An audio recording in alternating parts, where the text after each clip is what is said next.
First உங்களுக்குலாம் ஆடரேஷன்னா set போடுறதுன்னு யார் சொன்னது? இல்லை அதான் அது தெரியாம தான் இல்லை, கேட்குறோம். செட்டு போட்டது தான் அது ஆடரேஷன் நினச்சிட்டு இருக்கீங்களா? நீங்கள் தான் உங்களை டிசைட் பண்ணிக்கிறீங்க. ஃபஸ்ட்டு ஆடரேஷன்னா என்ன நீங்கள் கேட்டீங்கல்ல? இதுக்கு காரணம் தெரிஞ்சால் நான் இங்கே உட்காந்துருப்பேனா? நெஜ கலெக்டராக இருக்க மாட்டேன்.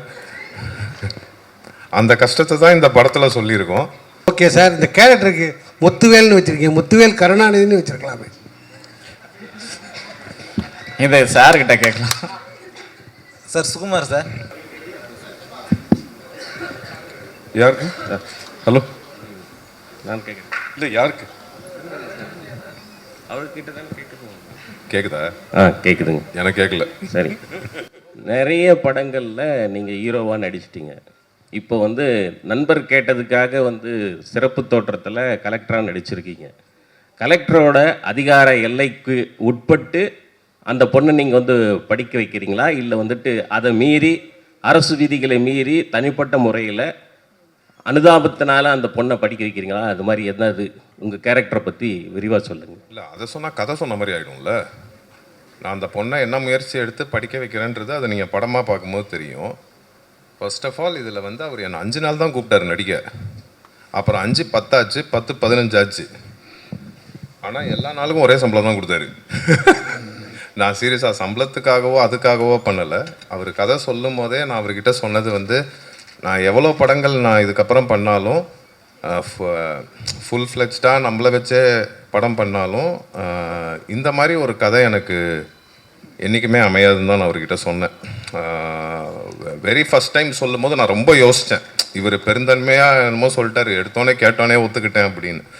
நான் கண்டிப்பாக ஃபஸ்ட்டு பயந்தேன், ரொம்ப பயந்தேன். இது எப்படி இதாகுமா? ஏன்னா என்னால் அவர் ஆரோவுக்கும் ப்ராப்ளம் வந்துடக்கூடாது, அவருனால எனக்கும் வந்துடக்கூடாது, அந்த சுயநலமும் இருக்கும்ல. அதனால ரொம்ப யோசிச்சுட்டு 2வது தடவை கேட்கும் போது அப்புறம் தான் டிசைட் பண்ணேன், சரி இது கண்டிப்பாக இந்த மாதிரி நமக்கு அமையாது. அப்புறம் என் ஃப்ரெண்டு கண்ணன் ஒருத்தர் இருக்கார், அவரும் என்கிட்ட சொன்னார், இது மாதிரி இது கண்டிப்பாக பண்ணுங்கள், நமக்கு நல்ல பேர் தான் கிடைக்கும்னு. படம் பார்க்கும்போது எனக்கு ரொம்ப சந்தோஷமாக இருந்துச்சு. கரெக்டான ஒரு படத்தில் இருந்தோம். எனக்கு ஆக்சுவலாக சுகுமார் சார் தான் அடிக்கடி சொல்லுவார், சார் நல்ல பேர் வரும் சார், நல்ல பேர் வரும் சார்ன்னு. யார் சார், உங்களுக்கா சார்னு கேட்டேன். ஏன்னா விஷுவல் அவ்வளோ சூப்பராக இருந்துச்சு. அப்புறம் படம் பார்க்கும்போது அந்த நம்பிக்கை இருக்குது. இதில் நானோ ரம்யா பாண்டியனோ ஆரோவோ ஹீரோயின் அப்படிலாம் கிடையாது. ஆக்சுவலாக அவங்க கிருத்திகா தான் இந்த படத்தில் எல்லாமே. அவங்கள சுற்றி தான் எங்கள் எல்லாரோட கதையும்.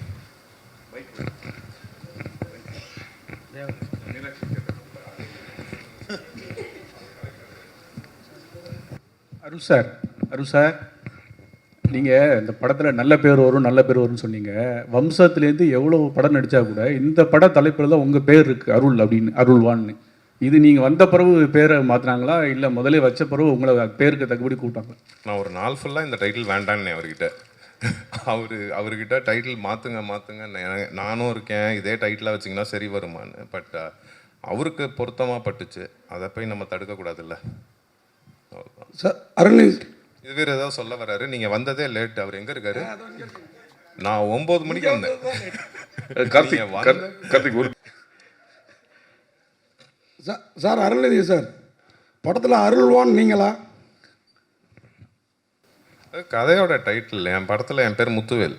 முத்துவேல் இல்லை அருள்வான் அள்ளி கொடுக்குறவன் அப்படின்னு. ஆமாம், அதுக்கு இவர் சொல்லுவார் டைட்டில் வச்சாரு. நான் இது வான் தான் டைட்டில் வச்சோம். அதாவது வான்னா வானம் சார்ந்து மலை சார்ந்தது. அந்த டைட்டில் கிடைக்கல. இப்போ ஜென்ரலாகவே ஒரு ப்ளஸ்ஸிங்காக இருக்கும் அப்படின்றது தான் எல்லாத்துக்கும். அதனால் அருள்வான்னு சேர்த்து வச்சுக்கிட்டேன். அருள்வான், அது அவ்வளோதான். ஓகே டேரக்டர் சார், அதே மாதிரி உங்களுக்கு ஒரு கேள்வி. நீங்கள் பேசுகிறப்ப காளி வெங்கட் மனசில் வச்சு கதை பண்ண அப்படின்னீங்க. ஆனால் வந்து ஹீரோன்றப்போ அருள்நிதி சாரையும் ஆரவையும் சொல்கிறீங்க, அவரும் ஒரு ஹீரோ தான். இவங்க 2 பேரும் வந்ததுனால அவரை கம்மி பண்ணிட்டீங்களோ? அந்த மாதிரி இல்லை. அந்த ஸ்கிரிப்டே வேறு ஸ்கிரிப்டாக இருந்துச்சு, சின்ன ஸ்கிரிப்டாக இருந்தது. அதுக்கப்புறம் கொஞ்சம் ஸ்கிரிப்டை மாற்றி தான் இந்த மாதிரி. அதாவது ப்ரொடியூசர் விருப்பம் என்னென்னா, சின்ன படமாக பண்ண வேணாம், கொஞ்சம் பெருசாக பண்ணலாம், ஏன்னா ஃபஸ்ட்டு ப்ரொடக்ஷன் பண்ணுறதுனால கொஞ்சம் நல்லாவே பண்ணுங்க அப்படின்னு தான் இவங்க டெக்னீஷியனாகவும் ஜிவி பிரகாஷ், அருள் சார், ஆரவ் சார், அந்த மாதிரி ரம்யா மேம் எல்லாத்தையும் அந்த மாதிரி கொண்டுட்டு வந்தாங்க. அதனால் அந்த படத்தை கைவிட்டுட்டு இந்த ப்ராஜெக்டை ஸ்டார்ட் பண்ணோம். ஃபஸ்ட்டு அண்ணனை கம்மிட் பண்ணியிருந்த ப்ராஜெக்ட் வேறு. ஸோ அதனால தான் சொன்னேன், நான் அண்ணனோட மறுபடியும் கண்டிப்பாக இன்னொரு படம் பண்ணோம் அப்படின்னு. அது மாதிரி டேரக்டர் சார், ரொம்ப நாளைக்கு அப்புறம் ரம்யா பாண்டியன் யாருக்கு ஜோடி? ஆரவ் சாரோட வாழ்த்துக்கள், வாழ்த்துக்கள். ஆமாம். அருள் சார், அருள் சார் எங்கே சார் இங்கே எங்க ஐயோ இந்த சார் கோடம்பாக்கத்தில் வந்து அருள்வான்னா எல்லாருக்கும் தெரியும், அருள்நிதின்ட்டு. ஏன்னா பசங்களுக்கு வந்து ரொம்ப பிடிச்ச ஒரு நடிகர், அது இல்லாமல் எல்லாமே செய்கிறவங்க. இப்போ இந்த படம் டைட்டிலும் அதே மாதிரி ஒத்தி போகுது. ஆனால் இப்போ அதே படத்தில் அதே நெக்ஸ்ட் ஒரு படம் வந்து டிமாண்டி காலனி 3. ஸோ அப்படியே கான்ட்ராஸ்டாக இருக்காது. எப்படி நீங்கள் வந்து ஹேண்டில் பண்ணீங்க? எப்படி ஹேண்டில் பண்றேன்னா ஹேண்டில்னா என்னன்னா, அது வந்து ஒரு பேய் படம், இது வந்து ஒரு நல்லது செய்கிற ஒரு படம். ஸோ அதுலேருந்து எது எப்படி நீ மாறுபட்டுறீங்கன்னு? இல்லை இது நான் தான் சொன்னேன்ல ஃபஸ்ட்டே, இவர் கதை சொல்லும் போதே ஒரு நான் எவ்வளோ படங்கள் பண்ணாலும் இதில் கிடைச்சா கதாபாத்திரம் எனக்கு திருப்பி அமையாதுன்னு தான் சொன்னேன். நான் ஃபுல் ஃப்ளெஜ்டாக பண்ணாலும் ஒரு கல்வி எவ்வளோ முக்கியம்னு இந்த படம் சொல்லியிருக்கோம். அதே மாதிரி அந்த இடத்துல வாழ்கிறவங்களோட வாழ்க்கை வந்து நம்ம படம் பார்க்கும்போது அவங்க அவங்க அவங்க லைஃப் ஸ்டைலே நம்ம புரிஞ்சுக்கலாம். அந்த படம் பார்க்கும்போது அவங்க எவ்வளோ கஷ்டத்தில் இருக்காங்க அப்படின்னு. ஸோ அதனால தான் இதுக்கு என்ன இதுன்னு கேள்வி கேட்டால் எப்படி பதில் சொல்கிறது? கதாநாயகனா வந்து ஃபுல் ஃப்ளெஜ்ஜாக நடிக்கிறது சந்தோஷமான விஷயம். ஒரு டேரக்டர் வந்து ஒரு 5 நாள் ஸ்டோரி சொல்லும் போது உங்களுக்கு என்ன தோணுச்சு அந்த நேரத்தில்? அவர் 5 நாள் ஸ்டோரி சொல்லல, 5 நாள் வர 5 நாள் வர சொன்னார். ஓகே, உங்களுக்கு என்ன தோணுச்சு? பண்ணலாமா வேணாவா? நிறைய முடிவு எடுத்திருப்பீங்களா நைட்டு? இல்லை இவர் கொஞ்சம் குண்டக்க மண்டக்கான ஆள் தான். ஏன்னா என்ன ஆல்ரெடி தகராறுன்னு ஒன்று வச்சு எடுத்தார். அதனால நான் எனக்கு என்னன்னா சீரியஸாகவே ஃபஸ்ட்டு ஒரு 5 நாள் தான் இருந்துச்சு. அதுக்கப்புறம் ஒரு 20 நாள் வந்திருப்பேன்னா ஆக்சுவலாக ஃபுல் படம் இருக்கேன், அது சொல்ல மாட்டுறாரு. நானும் ஆரும் அவங்க கிருத்திகா அப்புறம் இவங்க எல்லாரும் ஃபுல் படம் இருக்காங்க. கேள்வி next sir, hero sir, Arulnithi sir வணக்கம். இதுக்கு நாங்கள் பேசவே செஞ்சுருப்பேன். நீங்கள் தான் பேசணும் சார். மாசான ஹீரோவாக பல படங்கள் பண்ணிட்டீங்க. பட் இந்த படத்தில் ஒரு முக்கியத்துவமான கேரக்டர் அப்படின்னா 5 நாளைக்கு ஒத்துக்கிட்டீங்க. அடுத்து வரக்கூடிய இந்த மாதிரி கதைகளில் முக்கியமான கேரக்டர் 2 நாள் 5 நாள் அப்படின்னா ஒத்துப்பீங்களா சார்? நான் இது வரைக்கும் எந்த படம் மாசான ஹீரோவாகவே பண்ணல சார். வம்சம் ஒன்று போதும் சார். வம்சமில் வந்து என் படங்கள் எல்லா படங்களையும் எல்லா கதாபாத்திரக்கும் எல்லாருமே ஹீரோ மாதிரி தான் இருப்பாங்க. வம்சம்ல என்ன கிஷோர் சார் தான் ஹீரோ மாதிரி இருப்பார். அவரை வச்சு தான் படமே. இல்லை இன்னைக்கு வரைக்கும் அருள்நிதி சார்னா வம்சத்தை தான் முக்கியமாக சொல்கிறாங்க. ஆமாம் ஆமாம். அந்த மாதிரி ஒரு மாசான படமும் நீங்கள் அடுத்து கொடுக்கணும். பட் இதை மாதிரி முக்கியமான கதைக்கு முக்கியமான கேரக்டர் வருது ஒரு 5 நாள் அப்படின்னாலும் நான் நடிக்கிறேன் அப்படின்ற மாதிரி நீங்கள் இருக்கீங்களா சார்? கண்டிப்பாக பண்ணுவேன். முக்கியத்துவம் வாய்ந்த கதைகளில் நான் 5 நாளுக்குனாலும் நீங்கள் நடிப்பீங்க. அதுக்கு நான் அதே பண்ணிட்டு இருக்க மாட்டேன். அப்புறம் 5 நாளாக எல்லா படத்துக்கும் போயிட்டு இருக்க வேண்டியதான். இல்லை சார், 5 நாள் சொல்லி திருப்பி 5 நாள் ஆக்கிடுவாங்க தலைவா.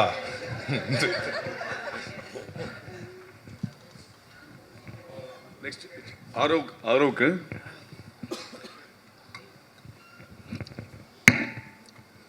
ரம்யா பாண்டியன் மேடம் இங்கே. ஆக்சுவலாக உங்களோட கேரியரில் ரொம்ப முக்கியமான படங்கள் பார்த்தீங்கன்னா ஜோக்கர், ராம ஆண்டாள், ராவணாண்டம், இது ரெண்டுமே வில்லேஜ் சப்ஜெக்ட் தான். ஸோ உங்களுக்கு நல்ல பேர் வாங்கி கொடுத்த அப்படிங்கிற பட்சத்தில் நீங்கள் ஏன் வில்லேஜ் சப்ஜெக்ட் சூஸ் பண்ணுறது தயங்குறீங்க? இல்லை, இந்த படம் கதை கேட்கும் போது உண்மையிலே அந்த மைண்ட் செட்டில் தான் இருந்தேன். ஏன்னா வர எல்லாமே வில்லேஜ் சப்ஜெக்ட். அது நல்ல வில்லேஜ் சப்ஜெக்டாக இருந்ததுன்னா நம்மள அறியாமல் நான் ஓகேன்னு தான் சொல்லியிருக்கேன், பிடிச்சி வேணான்னு சொன்னது கிடையாது. பட் இந்த படம் முடிக்கும் போது என் மனநிலை எப்படி இருந்ததுன்னா, வில்லேஜ் சப்ஜெக்ட் பண்ணுறது எனக்கு பெருமையாக ஃபீல் ஆச்சு. ஏன்னா ஒரு கிராமத்து மக்களை நம்ம ரெப்ரசென்ட் பண்ணுறோம், அவங்களோட வாழ்வியலை காட்டுறோம். ஸோ அதில் நிறைய நுணுக்கங்கள் இருக்குது, அதில் ஒரு ரியாலிட்டி இருக்குது, ஒரு சோல் இருக்குது. ஸோ படம் முடிகிற டைமில் நான் பெருமை தான் பட்டேன். ஸோ இப்போ அந்த மைண்ட் செட்டில் இல்லை. கதை கேட்கும் போது உண்மையிலே நான் அவர்கிட்ட ஃபோனில் நோ தான் சொன்னேன். ஸோ இருந்தாலும் ஒரு வாட்டி கேட்க வாங்கினாங்க. தேங்க்யூ சார் திருப்பி வர சொன்னதுக்கு. ஸோ கதை கேட்டதுக்கப்புறம் எனக்கு ரொம்ப ஹாப்பி ஆயிடுச்சு. ஸோ இனிமேல் வில்லேஜ் படம் கண்டிப்பாக. சார் ஆரோ சார், தமிழ் சினிமாவில் வந்து பெரும்பாலும் வந்து டபுள் ஹீரோ வந்து நடிக்கிறது வந்து ரேராக தான் நடிப்பாங்க. அருள்நிதி சார் கூட நடிச்சிருக்கீங்க. உங்களுக்கு எந்த அளவுக்கு எக்ஸ்பெக்டேஷன் இருந்தது? என்ன சவால்களெல்லாம் சந்திச்சிங்க? தமிழில் வந்து அந்த ஒரு இது இருக்குது, மல்டி ஹீரோ பண்ணுறது வந்து ரொம்ப கம்மியாக இருக்குது. But other languages Malayalam, Telugu, கன்னடாலெலாம் நிறைய பண்ணுறாங்க. தமிழ்லேயே எனக்கு பண்ணணுன்னு ரொம்ப ஆசை இருந்துச்சு. பட் இந்த கதை சொல்லும்போது வந்து அருள் சாரோட கேரக்டர் அப்போது வந்து யாருமே ஃபிக்ஸ் பண்ணலை. யாராவது ஒருத்தவங்க வந்து அது கொஞ்சம் ப்ராமினெண்ட்டாக இருந்தால் அது நல்லா இருக்குமோ படத்துக்கு அப்படின்னு ஃபீல் பண்ணிட்டு தான் அது ஒரு 20 days ஷூட் பண்ணதுக்கப்புறம் தான் அப்புறம் அருள் சார் உள்ளே வந்தார். எனக்கும் அருள் சாருக்கும் ஷூட்டிங்கில் நாங்கள் சேர்ந்து இது பண்ணவே இல்லை. ஆக்சுவலாக செகண்ட் டைம் தான் அருள் சார் நானும் பார்க்குறேன். பட் படமாக அது பார்க்கும்போது அருள் சார் அந்த கேரக்டர் பண்ணது வந்து இன்னும் அந்த படத்தையும் சரி அந்த கேரக்டரையும் அது வந்து பயங்கரமாக எலிவேட் பண்ணிச்சு. ஸோ அது வரைக்கும் ஹாப்பி தாங்க. அருள் கணேஷ் சார் டைரக்டர் சார், இதே உண்மை கதைன்னு நீங்கள் இது ஒரு தனிப்பட்டவருடைய கதையா அல்லது அங்கே நடந்த இன்சிடென்ட் மாரி ஏதாச்சும் இருக்குது? இல்லை,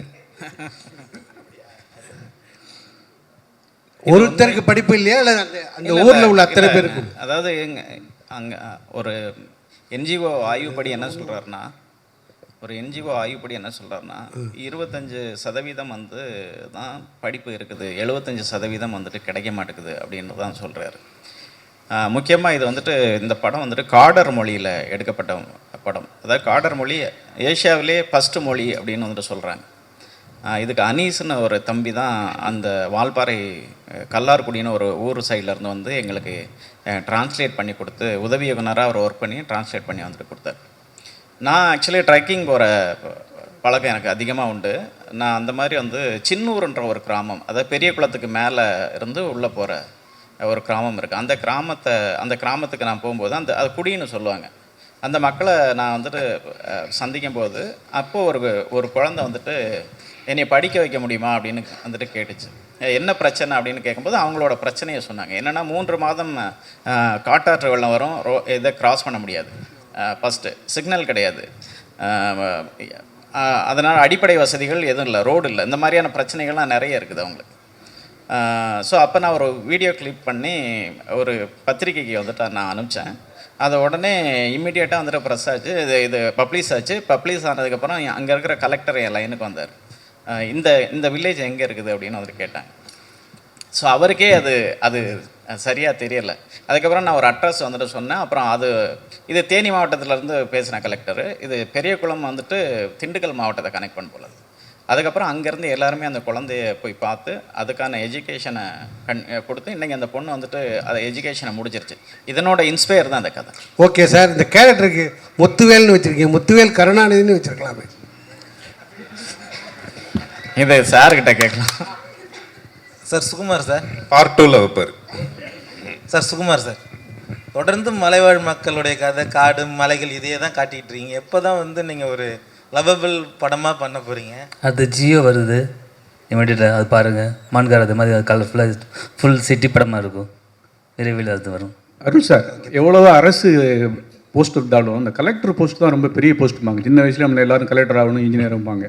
நிஜ வாழ்க்கையில் இப்போ உங்களுக்கு சின்ன வயசில் உங்களுக்கு பிடிச்ச கலெக்டர்னால் யார் சொல்லுவீங்க? யாராவது இருக்கா சார்?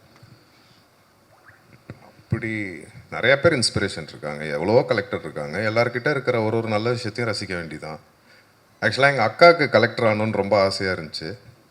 நான் எங்கள் அக்கா கிட்ட அதை சொன்னேன், அது நான் இந்த படத்தில் நிறைவேற்றிட்டேன் பாரு, உனக்கு ரொம்ப பிடிக்கும் அப்படி. எங்கள் அக்கா ரொம்ப ட்ரை பண்ணாங்க ஆக்சுவலாக. சார் ஆரோ சார், ஒரு படத்தில் வந்து அருள்நிதி காளி வெங்கட் 2 பேர் இருக்காங்க. அருள்நிதி சார் இங்கே பேசுகிறப்ப அப்படியே ஜாலியாக அப்படி பேசுவார். ஆனால் நடிப்புன்னு வந்துட்டா வேறு லெவலில் இருப்பார். அவர் உள்ளே வந்திருக்கிறாரு. அதுமாதிரி காளி வெங்கட்டும் பார்த்தீங்கன்னா ரொம்ப சாதாரணமாக, நம்மளோட சாதாரணமாக இருப்பார். ஆக்டிங்கில் வேறு லெவலில் இருப்பார். உங்களுக்கு அந்த பயம் இருந்ததா? ஏன்னா நீங்கள் வந்து நல்ல நடிகர் தான், ஆனால் ஒரு 2வது 3வது படத்தில் இவங்களோட ஜாயின் ஆகிறப்ப நம்மளை தூக்கி சாப்பிடுவாங்களோங்கிற ஒரு திங்கிங் உள்ளுக்குள்ளார இருக்கும் இல்லையா? இது இல்லாமல் ரம்யா பாண்டியன் வேறு, அவங்க கிளாமரும் சரி ஆக்டிங்கும் பிரமாதமாக பண்ணுவாங்க. எப்படி ஃபீல் பண்ணீங்க? இல்லை, ரம்யா பாண்டியன் பற்றி பயப்படல. அதில் அருள் சார் கூட எனக்கு இல்லை, போர்ஷன்ஸ் இல்லை, அந்த மாதிரி தான் படத்தில் கதை அப்படி. அதனால அருள் சார் கூட நடிக்கிற இது இல்லை. பட் காளி சார் கூட 2-3 இது இருந்துச்சு. அஃப்கோர்ஸ் ஒரு பயங்கரமான ஒரு ஆக்டர் அவங்க. அந்த அந்த சீனோட போகும்போது ஐ திங்க் நாங்கள் டைம் லிமிட்டேஷன்ஸ் அதெல்லாம் இருந்தாலும் டக்குன்னு கரெக்டாக பண்ணிட்டோம் அதை. பட் அது படமாக பார்க்கும்போது சார் பண்ண அந்த போர்ஷன்ஸ் வந்து அவ்வளோ ஸ்ட்ராங்காக ஃபீல் ஆச்சு, பயங்கர எமோஷன்ஸ் ஃபீல் ஆச்சுது. ஸோ அது அவர் ஜஸ்டிஃபை பயங்கரமாக அதை பண்ணிட்டார். சார் லால்குடி இளையராஜா சார், நீங்கள் பேசுகிறப்ப ஏதாவது கேள்வியாக கேட்டால் பதில் சொல்லுவேன். நீங்கள் மலை சார்ந்த இடமே நல்ல இயற்கையான இடம், ரொம்ப அழகாக இருக்கும். நீங்கள் அங்கே என்ன செட்டு பண்ணால் நீங்கள் விருதுலாம் பல விருது வாங்கினவர், இந்த படத்துலேயும் உங்களுக்கு விருது இருக்கும், உங்களுக்கும் சுகுமாருக்கும் கண்டிப்பாக இருக்கும். ஃபஸ்ட்டு உங்களுக்குலாம் ஆர்டரேஷன்னா செட்டு போடுறதுன்னு யார் சொன்னது? இல்லை, அதான் அது தெரியாமல் தான் கேட்குறேன். செட்டு போட்டது தான் அது ஆர்டரேஷன் நினச்சிட்டு இருக்கீங்களா? நீங்கள் டிசைட் பண்ணிக்கிறீங்க. ஃபஸ்ட்டு ஆர்டரேஷன்னா என்ன நீங்கள் கேட்டீங்கல்ல, கொஸ்டின் கேட்டிருக்கீங்கல்ல? ஆமாம், செட்டு போட்டால் தான் ஆர்டரேஷன். சார் நானும் பேசிக்காக ஒரு ஓவியம் தான், 10வது முடிச்சுட்டு வந்து ஓவிய கல்லூரியில் இடம் கிடைக்காம தான் பத்திரிகையாளராக மாறினேன். அதுக்கப்புறம் எனக்கு இடம் கிடைச்ச பையன், அப்புறம் பத்திரிகைக்காரங்களா ஒரு ஓவியனாக இருந்துட்டு அந்த கேள்வி கேட்கக்கூடாது இல்லை? இப்போ ஆர்டரேஷன் லைக் ஒரு சார், களம், அந்த களம் எங்களுக்கு மாட்டியிருக்கப்ப சார், அது எப்படி ஆர்டர் சார், ஒரே நிமிஷம். கேள்விங்கிறது என்ன சார்ந்து இல்ல, என் மூலியமா மக்களுக்கான விளக்கம். அவங்க இதை இவ்வளவு அளவுக்கு நாலேஜா இருக்க மாட்டாங்க, உங்க அளவுக்கு குறைஞ்சபட்சம் என் அளவுக்கு கூட. எல்லா ஆர்டர்ஸுமே அப்படியே கட்டிட்டு இருக்கீங்க. மேஸ்திரி கூட ஏதோ ரீப்பர்ஸில் செட்டு போட்டுக்கிட்டே இருப்பாங்க அப்படின்னு படம் ஃபுல்லாக ஒர்க் பண்ணுற எல்லா ஃப்ரேம்ஸ்லேயும் ஆர்டரேஷனோட பங்கீடு இருக்குது. நாங்கள் இருக்கோம் இல்லை அப்படிங்கிறது இல்லை, நாங்கள் லொக்கேஷன் பார்க்குறோம், அந்த லொக்கேஷனில் தான் அந்த கதை நடக்குது அப்படிங்கிறத டிசைட் பண்ணுறோம். கதையோட களத்தை நாங்கள் தான் ஆராய்ஞ்சு அந்த இடத்துக்கு கூட்டிகிட்டு போகிறோம் எல்லா ஆர்டிஸ்ட்டையும். ஸோ செட்டு போட்டால் தான் ஏதாவது ஒன்று ப்ளைவுட் வச்சு மேக் பண்ணால் தான் அப்படின்னு நினச்சிட்டு இருக்கக்கூடாது. கதைக்குள்ளே ஃபுல்லாக இருக்கும். ஈச் அண்ட் எவ்ரி ஃப்ரேமில் ப்ரொடக்ஷன் டிசைனிங் இருக்குது. அது என்ன கலர் ஸ்கீமில் போகலான்னு டிஸ்கஸ் பண்ணுறோம். கேமராமேன் கூட என்ன லைட் அப்ல எடுக்கலான்னு டிஸ்கஸ் பண்ணுறோம். ஸோ கதை ஃபுல்லாக ஆராய்ஞ்சிட்டு இருக்கோம். நீங்கள் ஏதோ செட்டு போடுறது அதனால கதை இது போய் ஏதோ மலையிட்ட நின்னா நாங்கள் என்ன பண்ண போகிறோம் அப்படின்னு கொஸ்டின் கேட்டுட்டு இருக்கக்கூடாது அப்படிங்கிறது என்னோட தாழ்மையான வேண்டுகோள். இனிமேலாவது இந்த கொஸ்டின்ஸ் இது மாதிரி கொஸ்டின்ஸ் விளக்கம் கிடைச்ச பிறகுதான் எனக்கே அது தெரியுது. அப்போ மக்களும் இதுக்கப்புறம் தெரிஞ்சுப்பாங்கிறதுக்கு தான் இந்த கேள்வி. நன்றி. இதை போஸ்ட் பண்ணீங்க, நான் கரெக்டாக போஸ்ட் பண்ணி நான் கரெக்டாக கொண்டு போய் சேர்த்தீங்கன்னா ஆர்டர்ஸ் அந்த மலையில் என்ன செட்டு போடுறீங்க, அங்கே தெருவில் எடுக்கிறப்போ உங்களுக்கு என்ன வேலைன்னு கேட்காம இருப்பாங்க ஆடியன்ஸு. நீங்கள் தான் அதை கரெக்டாக கொண்டு போய் அப்போ ரீச் பண்ணணும். ஸோ தெரிஞ்சுக்குவாங்கல்ல மக்கள். ஃபிலிம் மேக்கிங்னா ஒவ்வொருத்தவங்களுக்கும் ஒவ்வொரு பார்ட் இருக்குது. அதில் எவ்வளோ இம்பார்ட்டன்ட் என்னென்ன பார்ட்டில் இருக்குது அப்படிங்கிறத மக்கள் எந்த அளவுக்கு ரீச் பண்ணுறாங்களோ அப்போ தான் கலை வடிவம் கொண்டு போய் அவங்களுக்கு போய் ரீச் ஆகும். நன்றி. நன்றி. டைரக்டர் சார், உங்களுக்கு ஒரு கொஸ்டின். இந்த படத்தோட டிசைனில் காடும் சேர்ந்த இடமும் நார்மலாக இருக்குது, சிட்டி தலைகீழ இருக்குது. இது என்ன கனெக்ட் பண்ணுறீங்க? இல்லை, அதாவது இருக்கு அதாவது இப்போ ஒரு கலெக்டர்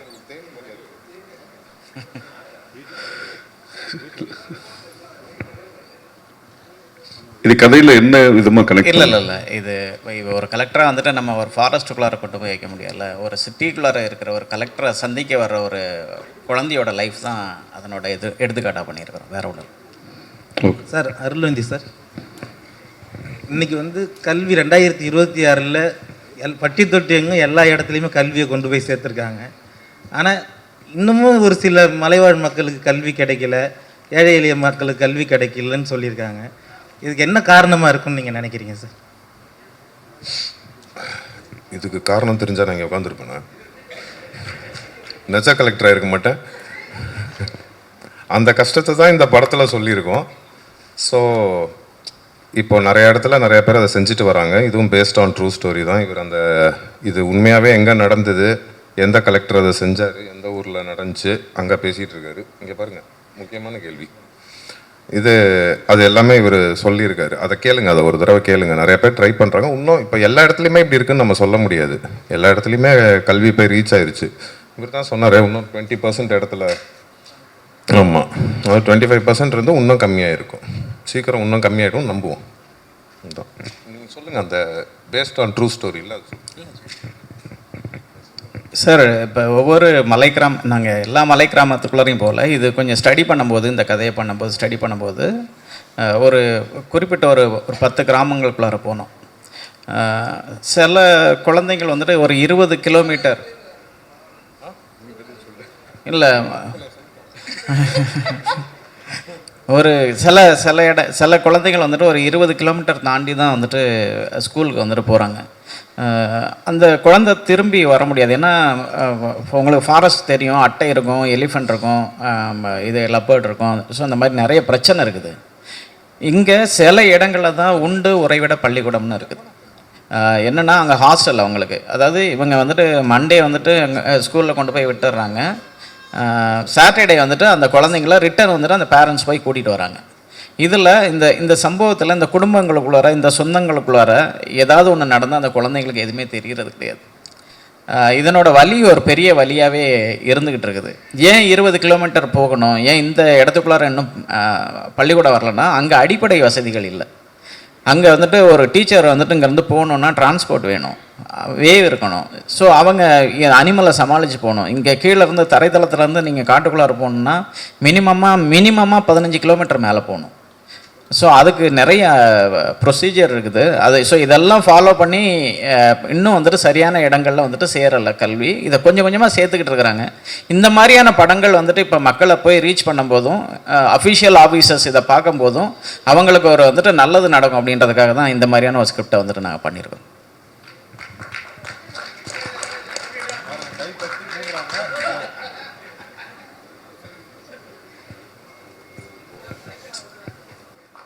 அனைவருக்கும் நன்றி, வணக்கம்.